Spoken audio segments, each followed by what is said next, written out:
Hello friends आज आपकी history की सेकंड क्लास शुरू होने जा रही है। और आज हम सेकंड क्लास में पढ़ेंगे सिंधु घाटी सभ्यता और हड़प्पा सभ्यता। इससे पहले आपकी पहली क्लास हो चुकी है जिसमें हमने एंशिएंट हिस्ट्री अर्थात प्राचीन इतिहास के बारे में पढ़ा था। तो चलिए फ्रेंड्स, हम अपनी सेकंड क्लास को शुरू करते हैं। सेकंड चैप्टर है सिंधु घाटी सभ्यता। सिंधु घाटी सभ्यता जो है समय इसका 2500 ईसा पूर्व से लेकर कितना माना जाता है, 1750 ईसा पूर्व। हड़प्पा टीले का सर्वप्रथम उल्लेख कब मिला था? हड़प्पा टीले का सर्वप्रथम उल्लेख 1826 ईस्वी में मिला, क्योंकि चार्ल्स मेसन द्वारा इसका उल्लेख किया गया था। किसके द्वारा किया गया था फ्रेंड्स? चार्ल्स मेसन के द्वारा इसका उल्लेख किया गया था। नेक्स्ट है हड़प्पा संस्कृति। कौन सी संस्कृति? ये कांस्य युगीन सभ्यता है। क्वेश्चन पूछ लिया कि हड़प्पा संस्कृति को कांस्य युगीन सभ्यता भी कहते हैं, तो बिल्कुल कहते हैं। इन लोगों को तांबे में क्या टिन मिलाकर कांसा बनाने की विधि आती थी? सिंधु घाटी सभ्यता की खोज किसने की? दयाराम साहनी ने। नेक्स्ट क्वेश्चन, सिंधु घाटी सभ्यता के मुख्य निवासी कौन थे? द्रविड़ और भूमध्य सागरी थे। ये भी क्वेश्चन इंपॉर्टेंट है कि सिंधु घाटी सभ्यता के मुख्य निवासी का नाम क्या था। तो जो मुख्य निवासी थे वो द्रविड़ और भूमध्य सागरी थे। सिंधु घाटी सभ्यता का बंदरगाह किसको माना जाता है? तो फ्रेंड्स किसको माना जाता है सिंधु घाटी सभ्यता बंदरगाह? लोथल को। आंसर में क्या लिखना है? लोथल। सिंधु घाटी सभ्यता की लिपि कैसी थी? सिंधु घाटी सभ्यता की लिपि भावात्मक अर्थात चित्रात्मक थी। कैसी थी? भावात्मक अर्थात चित्रात्मक थी। यह लिपि कैसे लिखी जाती है? यह लिपि लेफ्ट टू राइट। कैसे? Left to right. आप देख पा रहे हैं, लेफ्ट टू राइट लिखी जाती है। नेक्स्ट क्वेश्चन, कि सिंधु घाटी सभ्यता में नगर तथा घरों को बनाने के लिए किस पद्धति का उपयोग किया जाता था? तो कौन सी पद्धति अपनाई जाती थी? ग्रिड पद्धति। कौन सी फ्रेंड्स? ग्रिड पद्धति। ये भी क्वेश्चन इंपॉर्टेंट है आपका। क्वेश्चन ये पूछा है कि सिंधु घाटी सभ्यता में नगर और घरों को बनाने के लिए किस पद्धति का उपयोग करते थे? तो आंसर में ग्रिड पद्धति है ना। नेक्स्ट, सिंधु समाज कैसा समाज था? सिंधु समाज कैसा समाज था फ्रेंड्स? मात्र सत्तात्मक। कैसा? तो नेक्स्ट क्वेश्चन, मोहनजोदड़ो से कांस्य की मूर्ति नर्तकी मिली है। मोहनजोदड़ो से किसका साक्षात्कार मिला है? मोहनजोदड़ो से कांस्य की मूर्ति नर्तकी की मिली है। ये लोग मतलब सिंधु घाटी सभ्यता के लोग मिठास के लिए किसका प्रयोग करते थे फ्रेंड्स? शहद का। किसका? शहद का प्रयोग करते थे। नेक्स्ट क्वेश्चन, चंद्रवासी दशमलव प्रणाली पर आधारित बांटों का प्रयोग करते थे। तो चंद्र दशमलव प्रणाली पर आधारित बांटों का प्रयोग करते थे। नेक्स्ट क्वेश्चन, लोथल में मिट्टी से निर्मित घोड़े की प्रतिमा प्राप्त हुई है, यहाँ गाय के साक्ष्य नहीं मिले। क्वेश्चन, वार्षिक किसको अत्यधिक पवित्र मानते थे? तो आंसर में बतख। किसको? बतख को अधिक पवित्र मानते थे। और जुते हुए खेत के साक्ष्य कहाँ से प्राप्त हुए? कालीबंगा से। नक्काशीदार ईंटों के प्रयोग के साक्ष्य भी कहाँ से प्राप्त हुए हैं? हमें कालीबंगन से प्राप्त हुए हैं। ये भी क्वेश्चन इंपॉर्टेंट है। नेक्स्ट, मोहनजोदड़ो से वो कौन सी है भाई? अन्नागार है। ये भी क्वेश्चन आपका इंपॉर्टेंट हो जाता है। इनकी मुख्य फसल क्या थी? इनकी मुख्य फसल थी आपकी गेहूं और जौ थी। और ये किसका प्रयोग करते? सूती वस्त्र और ऊनी वस्त्रों का प्रयोग करते थे। Next question, अग्निकुंड। अग्निकुंड के साक्ष्य कहाँ से प्राप्त हुए हैं? तो आंसर में अग्निकुंड के साक्ष्य लोथल और कालीबंगा से प्राप्त हुए हैं। कहाँ से फ्रेंड्स? लोथल से और कालीबंगा से। कालीबंगन का अर्थ क्या होता है? कालीबंगन का अर्थ होता है काली चूड़ियां। चलें आगे। नेक्स्ट क्वेश्चन, मन के बनाने के कारखाने कहाँ से प्राप्त हुए हैं? तो आंसर में फ्रेंड्स लोथल और चंद्रद्रोण से प्राप्त हुए हैं। ये भी इंपॉर्टेंट है। मन के बनाने के कारखाने कहाँ से प्राप्त हुए? लोथल और चंद्रद्रोण से प्राप्त हुए। नेक्स्ट क्वेश्चन, चावल के साक्ष्य कहाँ से प्राप्त हुए? तो चावल के साक्ष्य कहाँ से प्राप्त हुए फ्रेंड्स? लोथल से प्राप्त हुए हैं। कहाँ से? लोथल से।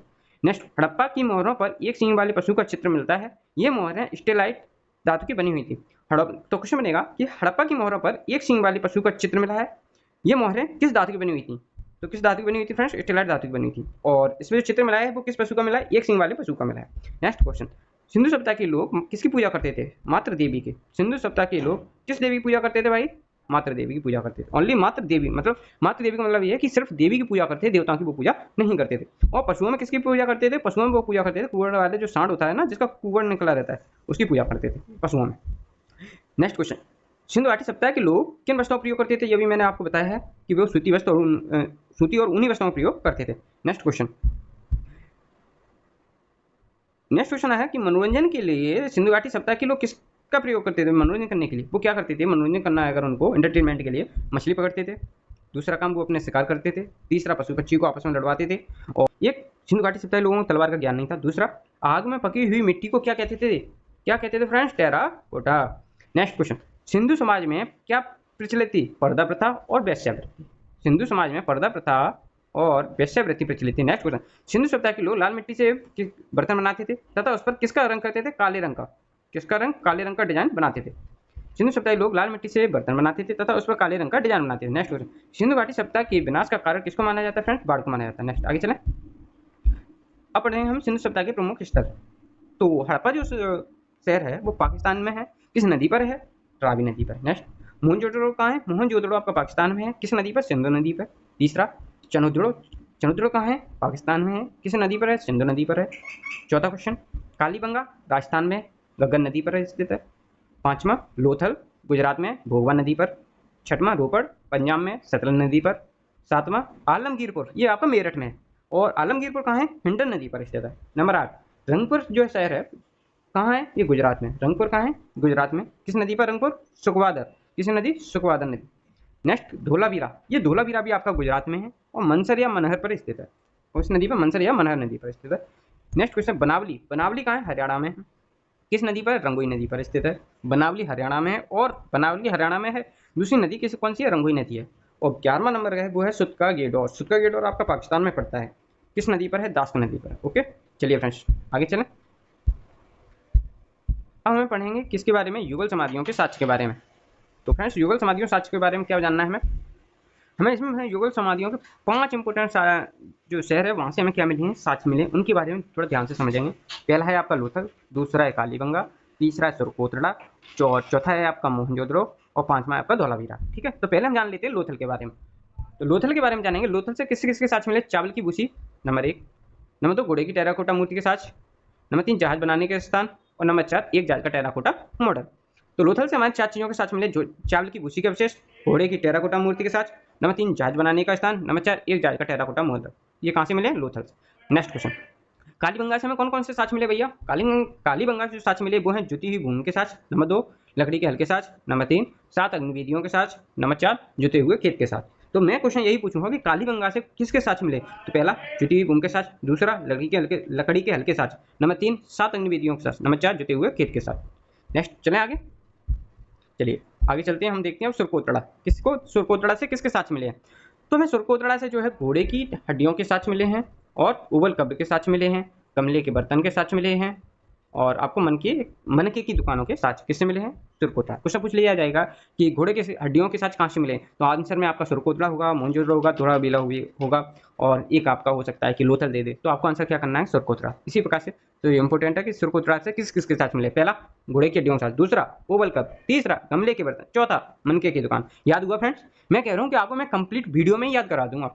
ये हैंड रिटन नोट्स की पीडीएफ इसीलिए लेके आया हूँ ताकि आपको नोट्स बनाने की आवश्यकता ना पड़े, बस आपको यहाँ पे देखना है और सीधा हमारे साथ आपको याद करना है। डायरेक्टली मैं आपको क्वेश्चन और आंसर यहीं पे समझा रहा हूँ कि क्वेश्चन भी कैसे बनेगा और आंसर भी कैसे आपको देना है। चलिए फ्रेंड्स नेक्स्ट आप क्वेश्चन पढ़ते हैं। मोहनजोदड़ो से किसके साक्ष्य मिले हैं। मोहनजोदड़ो से हमें जो साक्ष्य मिले वो है विशाल स्नानागार, नंबर 2 विशाल अन्न भंडार, नंबर 3 विधानसभा हॉल, नंबर 4 दाढ़ी वाले व्यक्ति की स्ट्रीट शब्द, और नंबर 4 पशुपति की मोहर। क्लियर, ये मोहनजोदड़ो से साक्ष्य मिले हैं। कौन कौन से मिले हैं, विशाल स्नानागार, नंबर 2 विशाल अन्न भंडार, नंबर 3 विधानसभा हॉल, नंबर 4 दाढ़ी वाले व्यक्ति की स्ट्रीट छवि, नंबर 5 पशुपति की मोहर। ये कहाँ से मिले हैं, मोहनजोदड़ो से। नेक्स्ट है अपना धोलावीरा। धोलावीरा से किसके साक्ष्य मिले भाई। तो धोलावीरा से हमें 2 साक्ष्य मिले हैं। कौन कौन से, जरा ध्यान दीजिए। एक अनूठी जल प्रबंधन प्रणाली, और दूसरा है हमारा साइट को 3 भागों में विभाजित किया जाना। क्वेश्चन पूछे धोलावीरा से कौन सा साक्ष्य मिला है, एक अनूठी जल प्रबंधन प्रणाली या साइट को 3 भागों में विभाजित किया जाना। मैं उम्मीद कर रहा हूँ कि फ्रेंड्स आपको हाल की हाल याद हो रहा होगा। तो चलते हैं अपन नेक्स्ट क्वेश्चन की ओर आगे बढ़ते हैं। ये सारी चीज़ें आपको क्लियर है इस प्रकार से। और हम स्टार्ट करने जा रहे हैं क्या, वैदिक सप्ताह।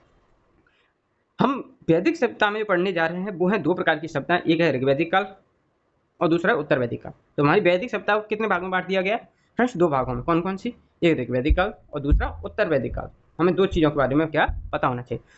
सबसे अच्छी बात है कि ऋग्वैदिक काल का जो समय है वो कितना है, 1500 से लेकर के 1000 ईसा पूर्व इसका समय है। नंबर 2 उत्तर वैदिक काल। उत्तर वैदिक काल का समय कितना है, 1000 ईसा पूर्व से लेकर के 600 ईसा पूर्व तक उत्तर वैदिक काल का समय। तो इसके समय को बहुत अच्छे से ध्यान रखना। ऋग्वैदिक काल, दूसरा उत्तर वैदिक काल। 1500 से लेकर 1000 ईसा पूर्व ऋग्वैदिक काल, उत्तर वैदिक काल 1000 ईसा पूर्व से लेकर 600 ईसा पूर्व तक। क्लियर। चलिए मैक्स मूलर ने बताया आर्य भारत में मध्य एशिया अर्थात ईरान से आए थे और भारत में सर्वप्रथम पंजाब और अफगानिस्तान में बसे। क्वेश्चन पूछ लिया जाएगा। मैक्स मूलर के अनुसार आर्य भारत में कहाँ से आए थे, तो मध्य एशिया से आए थे। ठीक, ये किसने बताया था, मैक्स मूलर ने बताया था। और ये भारत में सर्वप्रथम कहाँ आके बसे, तो पंजाब में और अफगानिस्तान में आके बसे। ठीक है ना फ्रेंड्स। किसने बताया था, मैक्स मूलर ने। कि आर्य कहाँ से आए थे, मध्य एशिया से आए थे। मध्य एशिया कहाँ है, ईरान में है। और भारत में सर्वप्रथम कहाँ कर बसे, पंजाब, और पंजाब के बगल में जो है अफगानिस्तान, पंजाब और अफगानिस्तान में आके वैसे। नेक्स्ट क्वेश्चन, आर्य द्वारा निर्मित सभ्यता वैदिक सभ्यता थी। आर्य शब्द का अर्थ क्या होता है, आर्य शब्द का अर्थ होता है श्रेष्ठ होता।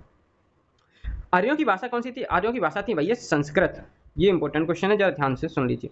आर्यों की भाषा संस्कृत थी। यह कैसी सभ्यता है, यह ग्रामीण सभ्यता थी। नेक्स्ट क्वेश्चन की ओर चलते हैं। आर्यों की भाषा हमारी संस्कृति, ये आपने क्वेश्चन समझ लिया। क्वेश्चन अगर पूछा जाएगा तो ये कि आर्यों की भाषा क्या थी, संस्कृति, और यह ग्रामीण सभ्यता थी। कैसी सभ्यता थी? ग्रामीण सभ्यता थी। प्रशासन की इकाई को कुल कितने भागों में बांटा गया था? ऋग्वैदिक काल में प्रशासन की इकाई को कुल 5 भागों में बांटा गया था। भाई कौन कौन से वो 5 भाग थे? तो हम पहला देख लेते हैं। पहला जो था कुल, दूसरा ग्राम, तीसरा देश, चौथा जन, पांचवा राष्ट्र। प्रशासन इकाई को कुल 5 भागों में बांटा गया। पहला कुल, दूसरा ग्राम, तीसरा देश, चौथा जन और पांचवा राष्ट्र। याद है? तो हमारे साथ बोलिए, प्रशासन इकाई कुल कितने भागों में बांटा गया? आंसर 5। कौन कौन से? कुल, ग्राम, देश, जन, राष्ट्र। कुछ याद हुआ? चलिए आगे चले। ग्राम के मुखिया को क्या कहते थे भाई? ग्राम के मुखिया को ग्रामीणी कहते थे। विश्व का प्रधान, विश्व का प्रधान क्या कहलाता था? विश्व का प्रधान हमारा विस्पति कहलाता था। क्या कहलाता था? विस्पति। और जन के शासक को राजन कहते थे।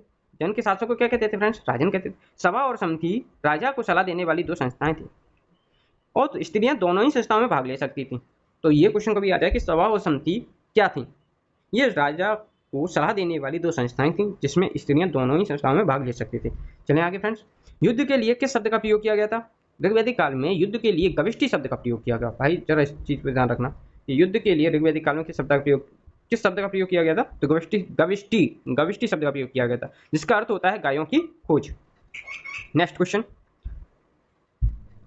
हमारा नेक्स्ट क्वेश्चन है कि वाजपति गोचर भूमि का अधिकारी होता था। वाजपति किस भूमि का अधिकारी होता था? गोचर, गोचर भूमि का अधिकारी होता था। और इसका कार्य था उग्र अपराधियों को पकड़ने का कार्य करता था। तो क्वेश्चन पूछ लिया है, वाजपति किस भूमि का अधिकारी होता था? गोचर भूमि का अधिकारी होता था। यह उग्र अपराधियों को पकड़ने का कार्य करता था। नेक्स्ट क्वेश्चन, ऋग्वैदिक समाज को व्यवसाय के आधार पर कितने वर्गों में बांटा गया था? ऋग्वैदिक समाज को व्यवसाय के आधार पर 4 वर्गों में बांटा गया था। कौन कौन से थे वो थे हमारे ब्राह्मण, क्षत्रिय, वैश्य, शूद्र। ऋग्वैदिक समाज को व्यवसाय के आधार पर कितने वर्गों में? 4 वर्गों में। कौन कौन से? ब्राह्मण, क्षत्रिय, वैश्य, शूद्र। नेक्स्ट क्वेश्चन, आर्यों का समाज कैसा था? आर्यों का समाज पितृसत्तात्मक था। आर्यों का समाज पितृसत्तात्मक था। बोलिए, आर्यों का समाज कैसा था? पितृसत्तात्मक। ध्यान से एक एक क्वेश्चन को सुनते जाना। समाज की सबसे छोटी इकाई परिवार या कुल होती थी। ऋग्वैदिक काल में समाज की सबसे छोटी इकाई क्या होती थी? परिवार या कुल होती थी, जिसका मुखिया कौन होता था? पिता होता था। और पिता को क्या कहते थे? कुलप कहते थे फ्रेंड्स। क्या कहते थे? कुलप कहते थे। पिता को कुलप कहते थे। नेक्स्ट क्वेश्चन की ओर चलते हैं। ऋग्वैदिक काल में स्त्रियां इस काल में क्या करती थी? अपने पति के साथ यज्ञ कार्यों में भाग लेती थी।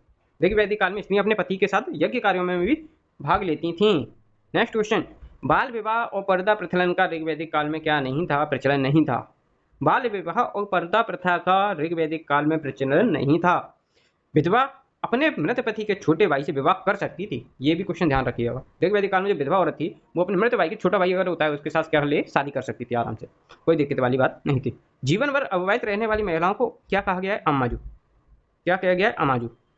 अम्माजू नहीं, अमाजू। जरा ध्यान रखना। ऋग्वैदिक काल में जीवन भर अविवाहित रहने वाली महिला को अमाजू कहते थे। आर्यों का प्रिय पेय पदार्थ क्या था? आर्यों का प्रिय पेय पदार्थ था सोमरस। सोमरस था, यह किससे बना होता था? यह वनस्पति से बनाया जाता था। किससे? वनस्पति से। नेक्स्ट क्वेश्चन, ऋग्वैदिक काल में उपनिषदों की संख्या कितनी मानी जाती है? उपनिषदों की संख्या टोटल 108 मानी जाती है।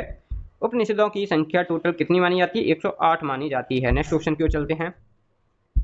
आर्यों का मुख्य व्यवसाय क्या था? पशुपालन और कृषि था। आर्यों का मुख्य व्यवसाय पशुपालन और कृषि। तंबाकू का ज्ञान वैदिक काल के लोगों को नहीं था। क्या अच्छा, ये क्वेश्चन बढ़िया है यार। जरा ध्यान देखिए कि आर्यों का मुख्य व्यवसाय क्या था? तो वो पशुपालन और कृषि था। लेकिन क्या आर्यों के लोगों को तंबाकू का ज्ञान था? नहीं, वैदिक काल के लोगों को तंबाकू का ज्ञान नहीं था। चलिए, वैदिक काल के लोगों को तंबाकू का ज्ञान नहीं था। नेक्स्ट क्वेश्चन को चलते हैं। आर्यों का प्रिय पशु क्या था? आर्यों का प्रिय पशु घोड़ा था। और प्रिय देवता इनके थे इंद्र। ऊनी कपड़े के शामूल्य तथा पेशस कड़े हुए कपड़े को कहते थे। ऊनी कपड़े को ये शामूल्य कहते थे और कड़े हुए कपड़े को ये क्या कहते थे? पेशस कहते थे। जो डिजाइन वाले कपड़े होते हैं उन्हें पेशस, और ऊनी जो कपड़े होते थे उन्हें शामूल्य कहते थे। आर्यों का प्रिय पशु कौन? घोड़ा। प्रिय देवता इंद्र। ऊनी कपड़े को शामूल्य, कड़े हुए कपड़े को क्या कहते थे? पेशस कहते थे। आर्य द्वारा खोजी गई धातु क्या थी? लोहा थी। ध्यान रखिएगा, आर्य द्वारा खोजी गई धातु लोहा थी, जिसे श्याम अयस कहा जाता था। अच्छा, ये बात है क्या कि आर्य द्वारा खोजी गई धातु कौन सी थी? लोहा थी, जिसे कहते क्या थे? जिसे कहते श्याम अयस कहा जाता तथा तांबे को लोहित अयस भी कहा जाता था। श्याम अयस लोहा को कहते थे और तांबे को लोहित अयस कहते थे। कौन? आर्य। जो आर्य लोग थे उनके द्वारा खोजी गई धातु लोहा थी, जिसे श्याम अयस कहा जाता था। तांबे को लोहित अयस कहा जाता था। गाय की हत्या करने वाले के लिए क्या था? मृत्युदंड और देश से निकालने का प्रावधान था। अगर आप मान ले वैदिक काल के जो लोग थे उनमें गाय की हत्या करने वालों के लिए मृत्युदंड और देश से निकालने का प्रावधान था। नेक्स्ट क्वेश्चन क्यों चलते हैं। ऋग्वेद में उल्लेखित सभी नदियों में सरस्वती नदी को सबसे महत्वपूर्ण और पवित्र माना गया। क्वेश्चन देखिए भाई, क्वेश्चन क्या है कि ऋग्वेद में उल्लेखित सभी नदियों में से किस नदी को सबसे महत्वपूर्ण और पवित्र माना गया है? तो सबसे महत्वपूर्ण और पवित्र वो नदी है सरस्वती नदी। ऋग्वेद में सबसे उल्लेखित पवित्र महत्वपूर्ण नदी सरस्वती को माना गया। ऋग्वेद में गंगा नदी का उल्लेख एक बार और यमुना नदी का उल्लेख 3 बार हुआ है। ये आप बात ध्यान रख लीजिए कि सरस्वती नदी सबसे महत्वपूर्ण और पवित्र माना गया है और गंगा नदी का उल्लेख एक बार, यमुना नदी का उल्लेख कुल 3 बार हुआ है। ठीक है फ्रेंड्स, इसमें सिंधु नदी का उल्लेख सबसे अधिक बार हुआ है। तो ऋग्वेद में गंगा नदी का उल्लेख एक बार, यमुना नदी का 3 बार और सिंधु नदी का सबसे अधिक बार हुआ है। नेक्स्ट क्वेश्चन क्यों चलते हैं फ्रेंड। अब हम आए हैं उत्तर वैदिक काल पर। किस पर? उत्तर वैदिक। इसका समय कितना था? 1000 ईसा पूर्व से लेकर 600 ईसा पूर्व इसका समय है। उत्तर वैदिक काल में इंद्र के स्थान पर प्रजापति देवता सबसे प्रिय हो गए थे। पहले ऋग्वेद था, ऋग्वेद में किस देव की पूजा करते थे ये लोग? इंद्र देवता की पूजा करते। जैसे ही उत्तर वैदिक काल आया, उत्तर वैदिक काल में इंद्र के स्थान पर किसका सबसे अधिक जो देवता प्रिय हो गए, पूजा पाठ करने लगे, वो है प्रजापति। तो उत्तर वैदिक काल में किस देवता को पूजते थे सबसे अधिक? प्रजापति देवता को। उत्तर वैदिक काल में वर्ण व्यवस्था जन्म के आधार पर तय होने लगी थी। नेक्स्ट क्वेश्चन, उत्तर वैदिक काल में हल को सिरा और हल रेखा को सीता कहते थे। देखो, हल को क्या कहते हैं? जो हल होता है, हल को सिरा, और हल रेखा जो आगे डंडे टाइप की होती है, हल खींच दी, अच्छा हल चला रहे हैं तो उसमें जो लीख बनती है ना, उसको हल रेखा को क्या कहते हैं? सीता कहते थे। उत्तर वैदिक काल में हल को सिरा और हल रेखा को सीता कहते थे। याद हो रहा है ना? चलिए तो आगे चलते हैं। सत्यमेव जयते मुंडको उपनिषद से लिया गया है। क्वेश्चन पूछ लिया, सत्यमेव जयते किस उपनिषद से लिया गया है? तो मुंडको उपनिषद से लिया गया है। नेक्स्ट क्वेश्चन की ओर। उत्तर वैदिक काल में कौशाम्बी नगर में पहली बार पक्की ईंटों का प्रयोग किया गया। अच्छा, पहली बार पक्की ईंटों का प्रयोग उत्तर वैदिक काल में किस नगर में किया गया था? तो वो था कौशाम्बी। कौन सा? कौशाम्बी नगर। उत्तर वैदिक काल में कौशाम्बी नगर में पहली बार पक्की ईंटों का प्रयोग किया गया। नेक्स्ट क्वेश्चन की ओर चलते हैं। अब हम देखते हैं महाकाव्य के बारे में। महाकाव्य हमारे कितने हैं? महाकाव्य हमारे 2 हैं, पहला महाभारत और दूसरा रामायण। जबकि संस्कृति में 8 महाकाव्य हैं फ्रेंड्स। संस्कृति में कुल कितने महाकाव्य? 8 महाकाव्य हैं। लेकिन वैसे हम महाकाव्य को 2 ही जानते हैं, जैसे महाभारत और रामायण। सबसे जो जानकारी में रहते हैं वो है 2 ही महाकाव्य, महाभारत और रामायण। लेकिन संस्कृति में महाकाव्यों की संख्या कितनी है? 8। कितनी फ्रेंड्स? 8। महाभारत का पुराना नाम क्या था? अच्छे लोगों को भी तो महाभारत का पुराना नाम नहीं पता होगा, तो आप जान लीजिए कि महाभारत का पुराना नाम था जय संहिता। क्या नाम था फ्रेंड्स? जय संहिता। ओके, महाभारत का पुराना नाम जय संहिता। महाभारत विश्व का सबसे बड़ा महाकाव्य है। विश्व का सबसे बड़ा महाकाव्य भैया महाभारत। नेक्स्ट क्वेश्चन की ओर चलते हैं। गोत्र नामक संस्था का जन्म भी किस काल में हुआ? गोत्र नामक संस्था का जन्म भी उत्तर वैदिक काल में हुआ। नेक्स्ट क्वेश्चन की ओर चलते हैं। प्रमुख दर्शन एवं प्रवर्तक। तो हम अब इसमें हेडिंग एक तरफ लिख लीजिए आप दर्शन और एक तरफ लिख लीजिए आप प्रवर्तक। तो दर्शन के बारे में देखने, जैसे योग दर्शन, योग दर्शन के प्रवर्तक पूछ लिए जाए तो आंसर आप क्या करेंगे कि उत्तर वैदिक काल में योग दर्शन के प्रवर्तक कौन थे? क्वेश्चन आ गया समझ में? पहली बात तो क्वेश्चन पूछा जाएगा कि उत्तर वैदिक काल में योग दर्शन के प्रवर्तक कौन थे? तो आंसर पतंजलि। कौन थे? पतंजलि। दूसरा, न्याय दर्शन के प्रवर्तक कौन थे? गौतम ऋषि। तीसरा, चारवाक दर्शन के चारवाक। चौथा, सांख्य दर्शन के कपिल मुनि, जो कि सबसे प्राचीन प्रवर्तक थे। सबसे प्राचीन जो दर्शन था वो सांख्य दर्शन, जिसके प्रवर्तक थे कपिल मुनि। कौन? कपिल मुनि। नेक्स्ट क्वेश्चन है, पूर्व मीमांसा के प्रवर्तक का नाम क्या था? पूर्व मीमांसा के प्रवर्तक थे जैमिनी राय। नंबर 6। उत्तर मीमांसा बादरायण। नंबर 7। वैशेषिक दर्शन के कणाद या उलूक थे। पहला योग दर्शन प्रवर्तक पतंजलि। दूसरा न्याय दर्शन प्रवर्तक गौतम ऋषि। तीसरा चारवाक दर्शन, चारवाक। चौथा सांख्य दर्शन कपिल मुनि, सबसे प्राचीन। पांचवा पूर्व मीमांसा के प्रवर्तक जैमिनी राय। छठवां उत्तर मीमांसा के प्रवर्तक बादरायण। नंबर 7 वैशेषिक दर्शन के प्रवर्तक कणाद या उलूक थे। नेक्स्ट क्वेश्चन क्यों चलते हैं फ्रेंड्स। आपकी कंप्लीट हिस्ट्री की पीडीएफ हो चुकी है और आपको जो है मैंने सारी सेकंड चैप्टर के हिस्ट्री में हमने देखा क्या सिंधु घाटी सभ्यता, तो हमने सिंधु घाटी सभ्यता के सभी पॉइंट क्लियर कर लिए हैं। जो मैक्सिमम उत्तर वैदिक काल में पढ़ा क्वेश्चन बन सकते थे वो हमने आपको समझाए। और उत्तर वैदिक काल के बाद हमसे पहले हमने आपको समझाया था क्या ऋग्वैदिक काल, उससे रिलेटेड जो भी इंपॉर्टेंट क्वेश्चन थे फ्रेंड्स हमने आपको ऋग्वैदिक काल पढ़ाया, पूरा वैदिक सप्ताह हमने समझा दी। तो वैदिक सप्ताह से जितना क्वेश्चन बन सकते थे वो सारे हमने आपको एक पीडीएफ में समझा दिए हैं। इससे पहले हमने आपको क्या पढ़ाया था, युगल समाधियों के साथ से आपको पढ़ाए, और इससे भी पहले आपको हमने किसके बारे में जानकारी दी फ्रेंड्स, सिंधु घाटी सभ्यता के बारे में सभी कंप्लीट जानकारी दे दी है। तो आपका चैप्टर 2 कंप्लीट हो चुका है फ्रेंड्स। अब किसी भी प्रकार का कोई भी एग्जाम में अगर सिंधु घाटी सभ्यता से, हड़प्पा सभ्यता से, वैदिक सभ्यता से क्वेश्चन आता है तो मुझे पूरा विश्वास है कि आप 100% एग्जाम में किस क्वेश्चन को छोड़कर नहीं आओगे, 100% सही टेक करके आएंगे। इस वीडियो को बस ये काम कर लेना कि आप 2 बार देख लेना, क्योंकि मैंने आपको ना क्वेश्चन बना के क्वेश्चन का आंसर कैसे करना है वो भी आपको इसी में समझाया है। आपको लिखने की जरूरत नहीं है, हैंड रिटन नोट्स में इसीलिए आपके लिए लेके आया हूँ ताकि आपको पीडीएफ कंप्लीट ही मिल जाए, ठीक है ना। आपको हाथ से लिखने की जरूरत नहीं है। जब हिस्ट्री कंप्लीट हो जाएगी ना फ्रेंड्स तो मैं आपको पीडीएफ प्रोवाइड करा दूंगा, और आपको सिर्फ पीडीएफ निकाल लेनी है हैंड रिटन नोट्स की, है ना। आपको इधर उधर भागने की जरूरत नहीं है, कोई ना पीडीएफ बनाने की जरूरत। मैं आपको विश्वास दे रहा हूँ, पूरी हिस्ट्री का आपको नोट्स पीडीएफ हैंड रिटन के रूप में ही दूंगा, ताकि आपको कोई नोट्स बनाना ही नहीं पड़े। सिर्फ आपको याद करना है और अपने एग्जाम में जाकर के बेहतर से बेहतर तैयारी के साथ उसी को मार्क्स के साथ अपने नंबर पाना है। हिस्ट्री में एक भी आपका क्वेश्चन नहीं छूटेगा, ये मेरा आपसे प्रॉमिस है। सबसे अच्छी बात है भाई, आप देख रहे होंगे हड़प्पा सभ्यता को इतने डीपली, मतलब 6 पेजों में मैंने जाके कंप्लीट किया है। आपको हड़प्पा सभ्यता का कोई भी क्वेश्चन नहीं बचने वाला। इसी प्रकार से मैंने एंशिएंट हिस्ट्री में प्रागैतिहासिक काल पढ़ाया, तो पहले चैप्टर प्रागैतिहासिक काल को समझाया है, उसको भी आप जाकर के देख लीजिएगा, वो आपका कंप्लीट टॉपिक हो चुका है। सेकंड आज हमने पढ़ा दिया सिंधु घाटी सभ्यता।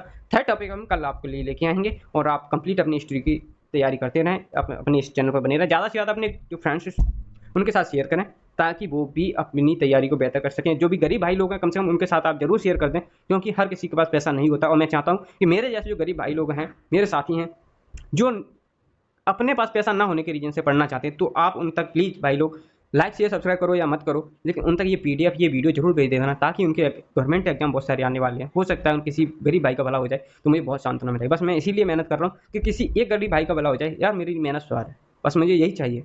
और कम से कम जो भाई अगर देख रहे हैं तो मुझे पर टेस्ट करना, मैं आपको हैंड रिटन नोट्स कंप्लीट दे रहा हूँ। इसमें कोई भी टॉपिक ऐसा नहीं जो मैं छोड़ने रहा हूँ, या फिर आपको इससे अलग बाहर जाकर के कोई पढ़ना पड़े। भाई गवर्नमेंट एग्जाम के लिए, एसएससी के लिए बहुत बेहतर है। आप किसी भी एग्जाम पेट वगैरह को भी देने जाओगे, आपको यहीं से क्वेश्चन मिल जाए। चलिए फ्रेंड, मिलते हैं आपसे नेक्स्ट वीडियो में।